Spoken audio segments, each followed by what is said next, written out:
السلام علیکم ورحمۃ اللہ وبرکاتہ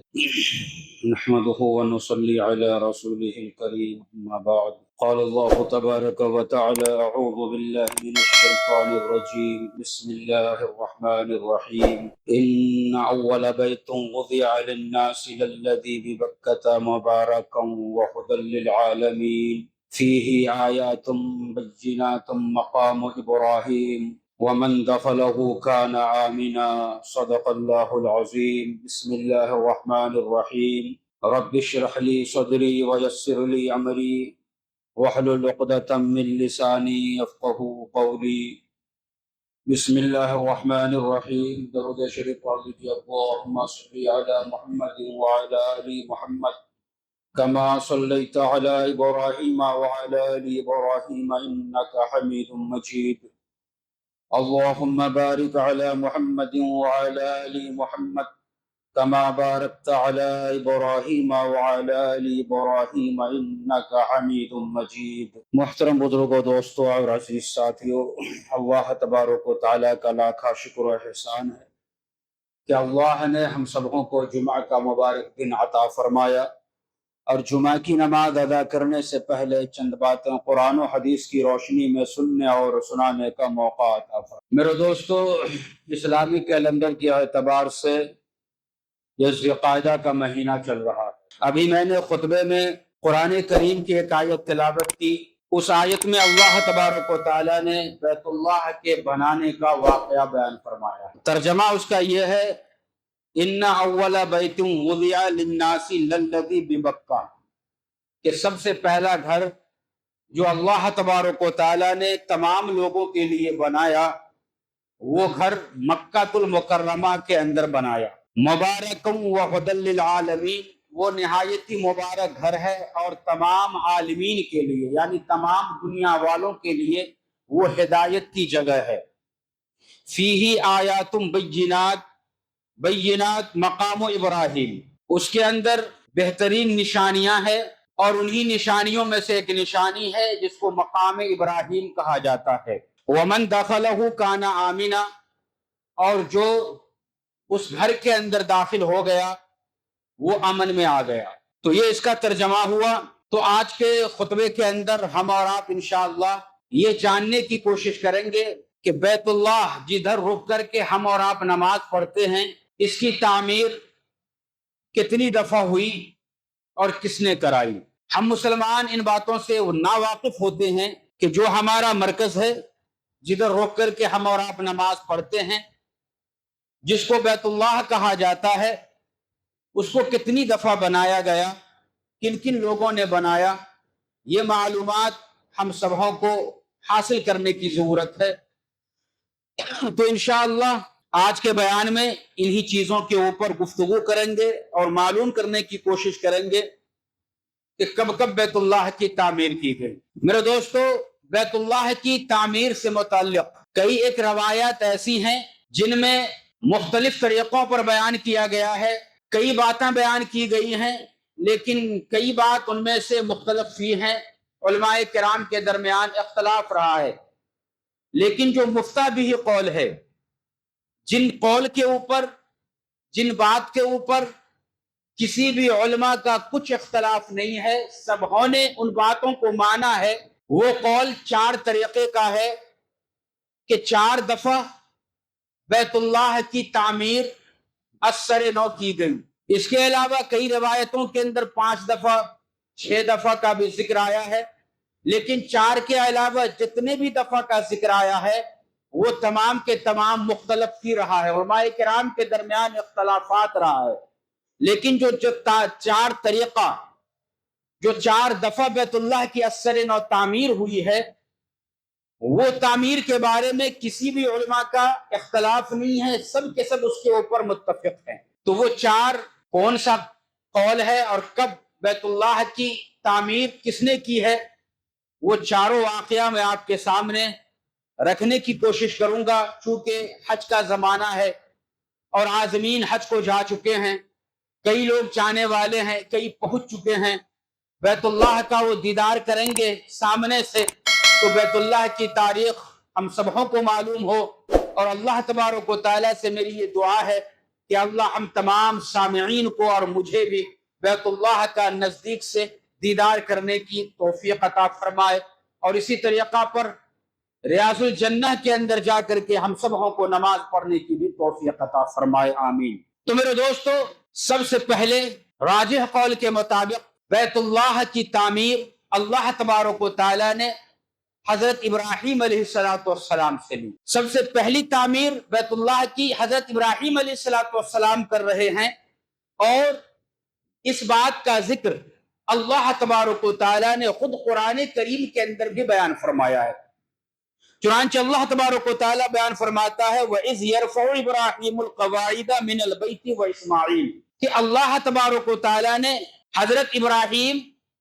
اور حضرت اسماعیل علیہ السلام سے بیت اللہ کی تعمیر کا کام لیا۔ تو سب سے پہلے بیت اللہ کی تعمیر حضرت ابراہیم علیہ السلام نے کی۔ اس سے پہلے کی باتوں کے اندر یہ بیان کیا جاتا ہے کہ فرشتوں کے ذریعے سے بیت اللہ کی تعمیر ہوئی، پھر حضرت آدم علیہ السلام نے بیت اللہ کی تعمیر کی۔ تو ان باتوں کے اندر کئی علماء کرام نے اختلاف کیا ہے۔ میں نے آپ سے یہ کہا ہے کہ میں وہ بات آپ کے سامنے رکھوں گا جس میں کسی بھی علماء کا کوئی اختلاف نہیں ہے، ان باتوں کے اوپر سب کے سب متفق ہیں۔ تو پہلی تعمیر اس طریقہ پر ہوئی جس کا ذکر اللہ نے قرآن کریم کے اندر کیا کہ حضرت ابراہیم علیہ السلام کو اللہ تبارک و تعالیٰ نے بیت اللہ کی تعمیر کا حکم دیا۔ تو اب حضرت ابراہیم علیہ السلام جب بیت اللہ کی تعمیر کر رہے ہیں تو اس وقت میں بیت اللہ کی جو لمبائی تھی، ہائٹ جو تھی، وہ ایک قد کے برابر تھا، آدمی کے ہائٹ کے برابر تھا۔ پھر وہ ابھی جو 4 کونا بیت اللہ کا ہے، وہ 4 کونا اس وقت میں نہیں تھا، 3 کونا تھا، اور چوتھا کونا جو تھا وہ راؤنڈ تھا، گولائی کے اندر تھا۔ پھر اس کے بعد اس وقت میں بیت اللہ کے 2 دروازے تھے، ایک دروازہ تو وہی ہے جو آج ہے، پھر دوسرا دروازہ اس دروازے کے بالکل سامنے اس طرف تھا، پیچھے کے حصے میں۔ 2 دروازہ اس وقت میں اس لیے تھا کہ اس وقت میں لوگ ایک دروازے سے داخل ہوتے، پھر دوسرے دروازے سے نکل جایا کرتے۔ پھر تیسری بات اس کے اندر یہ تھی، حضرت ابراہیم علیہ السلام نے جو بیت اللہ کو بنایا تھا، اس بیت اللہ کے اوپر چھت نہیں تھا، بغیر چھت کے وہ بیت اللہ تھا۔ اب میرے دوستو، بیت اللہ کے اوپر اسی زمانے سے غلاف چڑھایا جاتا تھا۔ بیت اللہ کے اوپر بیت اللہ کا پردہ، ان کا غلاف اسی زمانے سے لوگ احتراماً چڑھاتے تھے اور اپنی خوش قسمتی اس کو سمجھا کرتے تھے۔ لیکن اس وقت میں جو بیت اللہ کے اوپر غلاف چڑھایا جاتا تھا، پھر اس کے بعد جب دوسرا غلاف چڑھایا جاتا تو پہلے غلاف کو اتارا نہیں جاتا تھا، اسی غلاف کے اوپر دوسرا غلاف، پھر تیسرے آنے والے صاحب میں تیسرا غلاف، چوتھا غلاف، اس طریقہ پر غلافوں کا ڈھیر لگ جایا کرتا تھا۔ پھر اس کے بعد بیت اللہ کے اندر ہر کوئی اپنے اپنے حساب سے ان کو دھونی دیا کرتے تھے، خوشبو ان کو لگایا کرتے تھے۔ تو خوشبو لگانے کا ایک طریقہ اس وقت میں یہ بھی تھا کہ دھونی دیتے، جس طریقہ پر آپ دیکھتے ہوں گے کہ ہمارے گھروں کے اندر اگر کسی کا انتقال ہو گیا تو ان کے لیے جب ہم کچھ کرتے ہیں گھر میں تو کچھ عود وغیرہ جلا کر کے دھواں دیتے ہیں، اور آپ نے یہ دیکھا ہوگا کہ کئی لوگ دکان پھر کر کے بھی یہ دھونی دیتے ہیں دکانوں میں، تاکہ خوشبو اس کے اندر دھونی کی عود کی پیدا ہو اور جو بھی بدبو وغیرہ ہے وہ دور ہو جائے۔ تو بیت اللہ کے اندر بھی اس وقت میں اس طریقہ پر خوشبو لگانے کے لیے دھونی اور عود کا استعمال کیا جاتا تھا۔ تو میرے دوستو، ایک خاتون جب دھونی دینے کے لیے آئیں، برتن میں رکھ کر کے آگ لگا کر کے اس کے اوپر جو عود ڈال کر کے جب دھواں دینے لگی تو ایک چنگاری بیت اللہ کے غلاف کے اوپر پڑی اور اس کے اندر آگ لگ گئی۔ آگ چونکہ بیت اللہ کے اوپر غلاف کئی ایک پڑے ہوئے تھے، چینج کیا نہیں جاتا تھا، ایک کے اوپر ایک رکھا جاتا تھا، تو آگ بھیانکر لگ گئی، اور بھیانک آگ لگنے کی وجہ سے بیت اللہ کی دیوار کو نقصان پہنچا اور دیوار کمزور ہو گئی۔ کچھ مرمت وغیرہ کی گئی، لیکن اس کے بعد جب نبی کریم صلی اللہ علیہ وسلم کی عمر 35 سال ہوئی، نبوت سے 5 سال پہلے، تو اس درمیان میں ایک اور واقعہ بیت اللہ کے ساتھ ایک حادثہ یہ پیش آیا کہ مکہ کے اندر بہت ہی بڑا خطرناک سیلاب آیا۔ اور سیلاب اس طریقہ پر تیز آیا، پانی اس کا اتنا زیادہ بہاؤ تھا پانی کے اندر کہ بیت اللہ کے اندر داخل ہو گیا۔ دیوار جلنے کی وجہ سے پہلے ہی کمزور تھی، سیلاب کا پانی جب اندر داخل ہوا تو وہ دیواریں اور زیادہ کمزور ہو گئی۔ اب اس وقت میں وہاں پہ رہنے والے لوگوں کے اندر کو یہ تشویش پیدا ہوا کہ اگر بیت اللہ کی دیوار کو یوں ہی چھوڑ دیا جائے تو دیوار گر جائے گی، اور جب دیوار گرے گی تو بیت اللہ کی وجہ سے ہماری جو عزت لوگوں کے سامنے ہے، جو دنیا والے ہمیں عزت کی نگاہ سے دیکھتے ہیں، وہ بیت اللہ کی وجہ سے دیکھتے ہیں۔ اگر بیت اللہ کے لیے ہم نے کچھ نہ کیا تو ایسی صورت میں یہ لوگوں کے سامنے ہماری عزت باقی نہیں رہے گی۔ یہ خیال ان لوگوں کے دلوں میں آیا تو سوچا کہ ہم بیت اللہ کی اثر نو تعمیر کریں۔ پہلی تعمیر حضرت ابراہیم علیہ السلام نے کی، اس کا ذکر قرآن کریم کے اندر۔ دوسری بار تعمیر ہو رہی ہے، یہ قریش کر رہے ہیں، قبیلہ قریش۔ نبی کریم صلی اللہ علیہ وسلم موجود ہیں، آقا صلی اللہ علیہ وسلم کی عمر کیا ہے؟ 35 سال، یاد رکھیے گا 35 سال عمر ہے، دیواریں کمزور ہو چکی ہیں آگ لگنے اور سیلاب آنے کی وجہ سے۔ تو اب تمام لوگوں نے مل بیٹھ کر کے یہ مشورہ کیا کہ بھائی بیت اللہ کو پہلے ہم شہید کریں گے، پھر اس کے بعد اثر نو تعمیر کریں گے تاکہ دیوار مضبوط ہو۔ لوگوں نے فیصلہ تو کر لیا، لیکن بیت اللہ کو اب شہید کرنا ہے تو کسی کے اندر یہ ہمت نہیں ہو پا رہی تھی کہ ہم بیت اللہ کو شہید کریں۔ کوئی بھی شخص بیت اللہ کو شہید کرنے کو تیار نہیں تھا۔ وہ اس لیے تیار نہیں تھا کہ اس زمانے کے اندر ایک واقعہ پیش آیا تھا جس کو واقعہ فیل کہا جاتا ہے۔ سورہ فیل کے اندر اس واقعے کو بیان فرمایا گیا ہے۔ الم تر کیف فعل ربک باصحاب الفیل الم یجعل کیدہم فی تضلیل وارسل علیہم طیرا ابابیل ترمیہم بحجارۃ من سجیل فجعلہم کعصف مأکول۔ یہ پورا واقعہ اصحاب فیل کا اور ابرہہ بادشاہ کا اس کے اندر ذکر کیا گیا ہے۔ مختصر طور پہ میں عرض کر دیتا ہوں کہ ابرہہ بادشاہ بیت اللہ کو توڑنے کے ارادے سے نعوذ باللہ مکہ کے اندر داخل ہوا تھا۔ ہاتھی لے کر کے وہ داخل ہوا تھا، ہاتھی کا لشکر ان کے پاس تھا، لیکن اللہ تبارک و تعالیٰ نے بیت اللہ کی حفاظت از خود کی اور ایک پرندے کو چونچ اور کیا کہتے ہیں پاؤں کے اندر کنکر لے کر کے بھیجا کہ ہر پرندے کے بعد 3 کنکریاں تھے، اور اس ہاتھی کے اوپر جب وہ گرانے لگے تو وہ بالکل مکمل طور پہ بھوسا پھوسا ہو گئے۔ یہ ذکر قرآن کریم کے اندر کیا گیا۔ تو یہ واقعہ قریش کے ذہنوں کے اندر تھا کہ وہ توڑنے کے لیے آیا تھا، تو ایسی صورت میں اللہ نے اس کے اوپر ایسا عذاب نازل کر دیا۔ اگر ہم بھی بیت اللہ کو شہید کرتے ہیں تو کہیں یہ واقعہ ہمارے ساتھ بھی نہ پیش آ جائے۔ تو میرے دوستو، ایک صاحب تھے جس کا نام ولید ابن مغیرہ تھا۔ یہ حضرت خالد ابن ولید رضی اللہ تعالی عنہ کے والد محترم ہوتے تھے۔ انہوں نے کہا کہ بھائی آپ لوگ یہ بتلاؤ اہل قریش کہ آپ بیت اللہ کو جو شہید کر رہے ہو تو تمہاری نیت کیا ہے؟ کیا بیت اللہ کو پھر سے اچھے ڈھنگ سے بنانے کی نیت ہے یا پھر کچھ اور نیت ہے؟ اگر اچھے ڈھنگ سے بنانے کی نیت ہے تو ایسی صورت میں شہید کرو اور بناؤ، انشاءاللہ کچھ نہیں ہوگا۔ لیکن اس کے علاوہ کچھ اور اگر نیت ہے تو پھر ابرہہ کا واقعہ بھی یاد کر لو۔ تو لوگوں نے کہا کہ نہیں، ہم تو اسے اچھے ڈھنگ سے بنانا چاہتے ہیں، تو کہا کہ پھر شہید کرو۔ لیکن اس کے باوجود کوئی آگے بڑھ نہیں رہا تھا، تو ولید ابن مغیرہ نے کہا کہ میں سب سے پہلے ان کی شہادت کے اندر اپنا حصہ لوں گا۔ چنانچہ انہوں نے پھاورا اپنے ہاتھ میں لیا اور پہلا پھاورا بیت اللہ کی دیوار کے اوپر لگایا۔ لوگوں نے دیکھا کہ بھائی دیوار ٹوٹنے کی وجہ سے بھی ان کے اوپر کوئی مصیبت نہیں آئی، تو پھر اس کے بعد اہل قریش اب سامنے آئے اور دیوار کو، بیت اللہ کی دیوار کو شہید کیا۔ اب جب بیت اللہ کی دیوار شہید ہو گئی، اب اسے دیوار کو پھر سے جوڑنا ہے اور مضبوط طریقہ پر جوڑنا ہے۔ تو ہر قبیلے والوں نے اپنا اپنا کام متعین کر لیا کہ فلاں سے فلاں حصے تک فلاں قبیلہ کا آدمی دیوار توڑے گا، فلاں سے فلاں تک فلاں قبیلے کا آدمی، یعنی ہر 4 جانب کی دیوار کی تعمیر ہونی ہے، اور قبیلہ نے منتخب کر لیا کہ ہم نے اس کو دیوار کو مکمل کرنا ہے۔ لیکن ایک بات لوگوں کے درمیان یہ پاس ہوئی کہ دیکھو یہ گھر اللہ کا ہے، اللہ پاک ہے اور اللہ پاک مال کو ہی قبول کرتا ہے۔ اس واسطے اگر کسی کے پاس حرام کی کمائی ہو، ڈاکہ زنی کر کے کسی نے پیسہ کمایا ہوا ہے، جھوٹ بول کر کے کسی کا مال لوٹ کر کے، غداری کر کے، دھوکہ دے کر کے اگر کسی نے مال کمایا ہوا ہے تو اس مال کو بیت اللہ کی تعمیر کے اندر ہرگز نہ لگائے، بلکہ وہی پیسہ لگائے جو حلال طریقے سے اس نے کمایا۔ کفار و مشرکین ہے، لیکن بیت اللہ کی جب دیوار کو اٹھانا ہے، تعمیر کرنی ہے،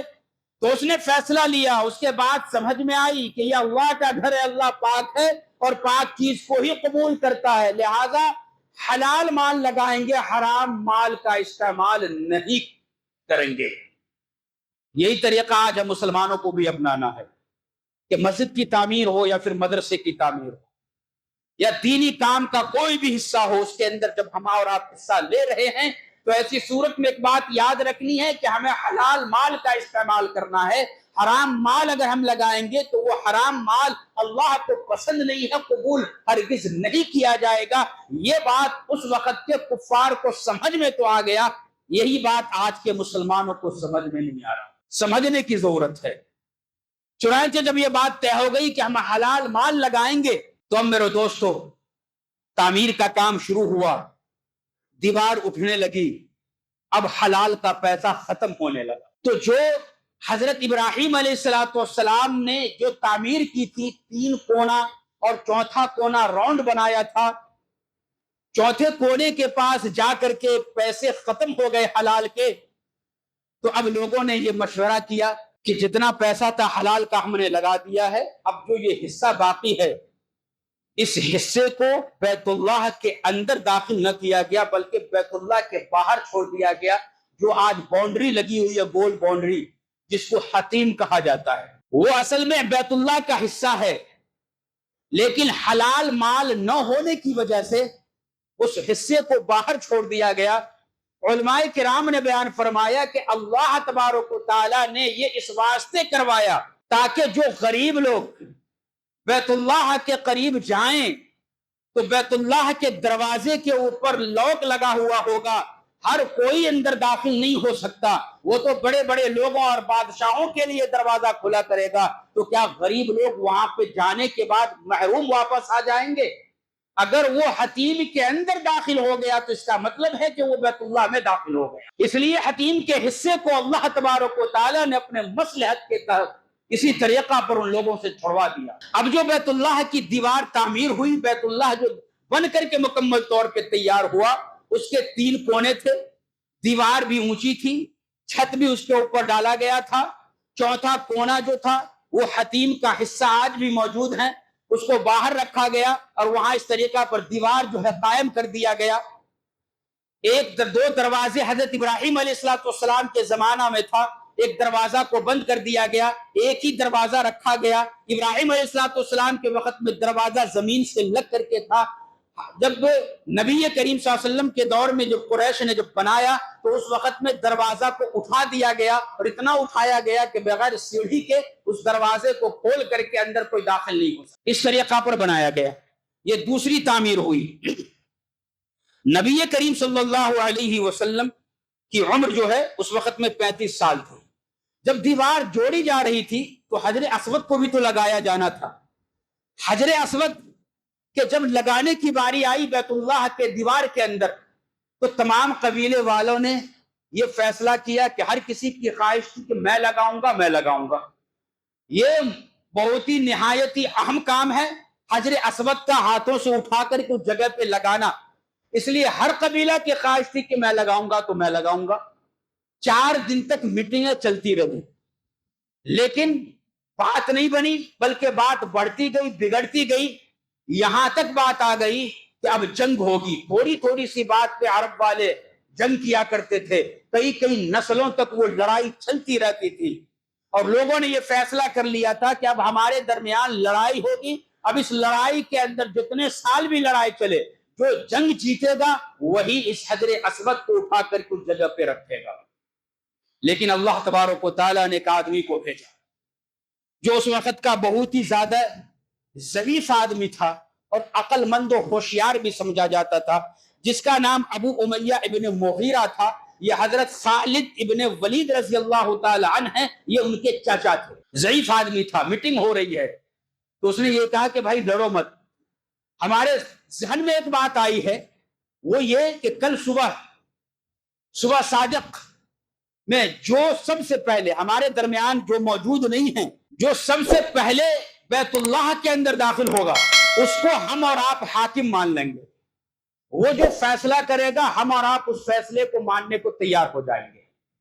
تمام قبیلے والوں نے مان لیا کہ ہاں آپ جو کہہ رہے ہیں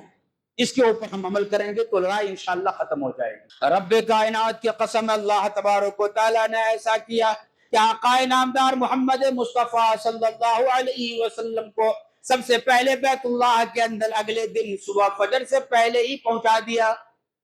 آپ کو واقعی کی اطلاع نہیں ہے، لیکن اللہ تبارک و تعالیٰ نے آپ کو پہنچا دیا۔ لوگ دیکھ رہے ہیں کہ سب سے پہلے بیت اللہ میں کون داخل ہو رہے ہیں۔ جو ہی نبی کریم صلی اللہ علیہ وسلم کی ذات گرامی بیت اللہ کے اندر داخل ہوئے تو تمام لوگوں نے کہا کہ ھذا امین، یہ جو فیصلہ کریں گے ہم سب اس کو ماننے کو تیار ہیں۔ ایک ایک کر کے نہیں کہا بلکہ ایک ہی بار سب ہونے کہا۔ جتنے لوگ بیٹھے ہوئے ہیں ابھی،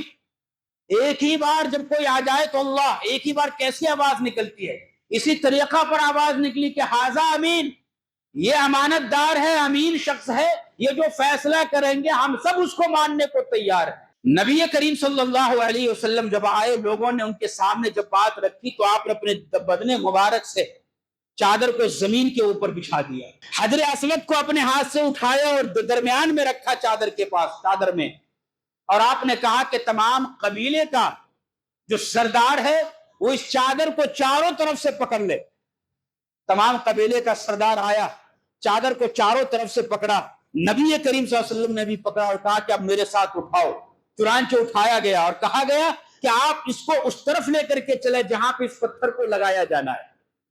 چنانچہ اس پتھر کو اٹھایا، چادر میں لے کر کے وہاں پہ رکھا گیا۔ پھر نبی کریم صلی اللہ علیہ وسلم نے اپنے دست مبارک سے پتھر کو اٹھایا اور اس کو اس کی جگہ پہ جا کر کے رکھ دیا۔ کتنی بڑی لڑائی تھی کہ ناک کٹنے کی بات آ رہی تھی کہ بھائی ہماری ناک نہیں کٹنی چاہیے، تلواریں نکلنے والی تھی، لیکن نبی کریم صلی اللہ علیہ وسلم نے کچھ ایسا فیصلہ کیا کہ اس فیصلے سے سارے قبیلے کو لوگ خوش ہو گئے۔ یہ درس دیا نبی کریم صلی اللہ علیہ وسلم نے کہ اے مسلمانوں، اگر تم کو کبھی حاکم بنایا جائے اور کبھی تم کو اللہ تبارک و تعالیٰ یہ ذمہ داری دے دے اور تم کو حاکم بنا دے تو ایسی صورت میں تم نے بھی رشتہ داری کو دیکھ کر کے فیصلہ نہیں کرنا ہے، روپیہ پیسے کے لالچ میں آ کر کے فیصلہ نہیں کرنا ہے، بلکہ تمہیں فیصلہ قرآن و حدیث کی روشنی میں کرنا ہے، اسی طریقہ پر فیصلہ کرنا ہے جس سے سارے لوگ خوش ہو جائے تمہارے فیصلے کو دیکھ کر کے۔ کسی کو یہ کہنے کا موقع نہ ہو کہ بھائی ان کا باپ تھا، ان کا بھائی تھا، رشتہ دار تھا، اس لیے ان کے حق میں انہوں نے فیصلہ سنا دیا۔ اگر فیصلہ باپ بھائی کے خلاف اگر جا رہا ہے پھر بھی تمہیں وہی بات کرنی ہے جو قرآن و حدیث کہتا ہے۔ یہ نبی کریم صلی اللہ علیہ وسلم کے اس فیصلے سے تمام آنے والے انسانوں کو یہ سبق دے دیا۔ بہرکہ میرے دوستو، دوسری دفعہ بیت اللہ کی تعمیر ہو گئی، اب تیسری دفعہ بیت اللہ کی جو تعمیر ہو رہی ہے وہ حضرت عبداللہ ابن زبیر رضی اللہ تعالی عنہ نے کیا۔ حضرت امام حسن رضی اللہ تعالی عنہ کے انتقال کے بعد شام کا جو گورنر بنا وہ یزید بن گیا، اور مکہ کا جو گورنر بنا وہ حضرت عبداللہ ابن زبیر رضی اللہ تعالی عنہ بنے، اور تمام لوگوں کو خلافت کے اوپر آپ نے آمادہ کر لیا اور مکہ کے اندر آپ کی گورنری آ گئی۔ جب یزید کو اور یزید کے فوج کو جب یہ بات معلوم ہوئی تو ان لوگوں نے بیت اللہ کے اوپر حملہ کر دیا۔ نعوذ باللہ، یزید اور ان کے فوجوں نے منجمید کے ذریعے سے پتھر اس کے اوپر بیت اللہ پہ برسائے گئے، اور پتھر پڑنے کی وجہ سے بیت اللہ کی تعمیر جو ہے وہ ٹوٹ گئی، دیواریں کمزور ہو گئیں اور آگ بھی اس کے اندر لگ گئی۔ پھر اس یزیدی لشکر کو شکست ہوئی، انہیں بھگایا گیا۔ اب حضرت عبداللہ ابن زبیر مکمل طور پہ مکہ کے اندر جب غالب آ گئے تو صحابہ کرام سے آپ نے مشورہ کیا کہ بیت اللہ کی دیوار کمزور ہو گئی ہے، میں بنانا چاہتا ہوں، آپ لوگ مشورہ دیں کہ میں کس طریقہ پر بناؤں۔ کیا حضرت ابراہیم علیہ السلام نے جو طریقہ اختیار کیا تھا اس طریقے پہ بناؤں، یا پھر نبی کریم صلی اللہ علیہ وسلم کی موجودگی میں اہل قریش نے جو تعمیر کی تھی اس تعمیر پہ بناؤں؟ تو آدھے نے کہا، حضرت ابراہیم علیہ السلام کہ تعمیر پہ بنائیے، اور آدھے نے کہا کہ جو ابھی موجود ہے بیت اللہ اس کے اوپر بنائیے۔ تو حضرت عبداللہ ابن زبیر رضی اللہ تعالیٰ عنہ نے کہا کہ میں نے آپ لوگوں سے مشورہ لے لیا ہے، اب میں استخارہ کروں گا، اللہ تبارک و تعالیٰ سے مشورہ کروں گا، جو اللہ میرے دل میں بات ڈالے گا میں اسی حساب سے بناؤں گا۔ چنانچہ 2 دن کے بعد آپ نے یہ فیصلہ کیا، حضرت عبداللہ ابن زبیر رضی اللہ تعالیٰ عنہ نے، کہ میں بنائے ابراہیمی کے اوپر، یعنی حضرت ابراہیم علیہ السلام کے وقت میں جو بیت اللہ کی تعمیر تھی اسی تعمیر کے اوپر میں بیت اللہ کو بناؤں گا، اور نبی کریم صلی اللہ علیہ وسلم کی خواہش کے مطابق میں بناؤں گا۔ چونکہ نبی کریم صلی اللہ علیہ وسلم کی خواہش تھی کہ بیت اللہ جو ہے پھر سے ابراہیم علیہ السلام کے بنائے ہوئے طریقوں پہ بنے، کہ 2 دروازہ ہو، دروازہ نیچے ہو، پھر اس کے بعد جو ہے ان کے 3 کونے ہو، چوتھا کونا اس طریقہ راؤنڈ ہو، حتیم جو ہے اندر آ جائے، اس طریقہ پر ہم بنائیں گے۔ لیکن وہ کہتے ہیں، مسلم کے اندر اس صحیح حدیث ہے بیان فرمایا کہ اما جان عائشہ صدیقہ رضی اللہ تعالیٰ عنہ بیان فرماتی ہیں، نبی کریم صلی اللہ علیہ وسلم نے اس واقعے کا ذکر کیا، لیکن آپ نے اپنے زمانے میں نہیں بنایا۔ کیوں نہیں بنایا؟ نبی کریم صلی اللہ علیہ وسلم نے ارشاد فرمایا کہ میں صرف اس لیے نہیں بنانا چاہ رہا ہوں کہ ابھی ابھی یہ لوگ اسلام قبول کیے ہیں، اگر میں بیت اللہ کو شہید کر کے ابراہیم علیہ السلام کے طریقے پہ بناؤں گا تو یہ لوگ کہیں یہ نہ کہنے لگے کہ بھائی بیت اللہ کی کوئی عزت ہی نہیں ہے، یہ کیسے نبی ہیں کہ نعوذ باللہ جس نے بیت اللہ کو توڑ دیا۔ تو ہو سکتا ہے کہ کئی لوگ ایمان سے خارج ہو جائیں، پھر جائیں ایمان سے، اس واسطے میں نہیں بناتا۔ حضرت زبیر رضی اللہ تعالیٰ عنہ کو یہ حدیث معلوم تھی، چنانچہ حضرت زبیر رضی اللہ تعالیٰ عنہ نے، حضرت عبداللہ ابن زبیر نے حضرت ابراہیم علیہ السلام کے بنائے ہوئے طریقے کے اوپر بیت اللہ کو بنا دیا۔ سمجھ میں آگے بات آپ کو؟ تو یہ طریقہ پھر اس طریقہ پر بنایا گیا اور ویسے ہی رہا۔ اس کے بعد جب حضرت عبداللہ ابن زبیر کا انتقال جب ہو گیا تو اس وقت میں عبد الملک ابن مروان کی حکومت تھی، حجاج کے زمانے میں ان کو شہید کیا گیا ابن زبیر کو۔ تو حجاج نے عبد الملک ابن مروان کو خط لکھا کہ عبداللہ ابن زبیر نے اپنے طریقہ سے بیت اللہ کے اندر جو تعمیر کرائی تو کچھ چیزوں کا اضافہ کر دیا، قریش کے وقت میں جو تعمیر ہوئی تھی وہ اس طریقہ پر تھی، آپ سے ہماری درخواست ہے کہ قریش کے بنائے ہوئے طریقے کے اوپر آپ بیت اللہ کو تعمیر کرتے ہیں۔ یہ 4تھی تعمیر ہو رہی ہے۔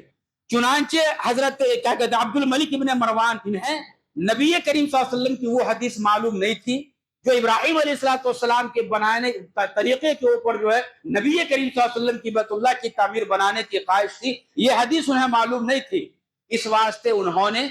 ابھی جو موجودہ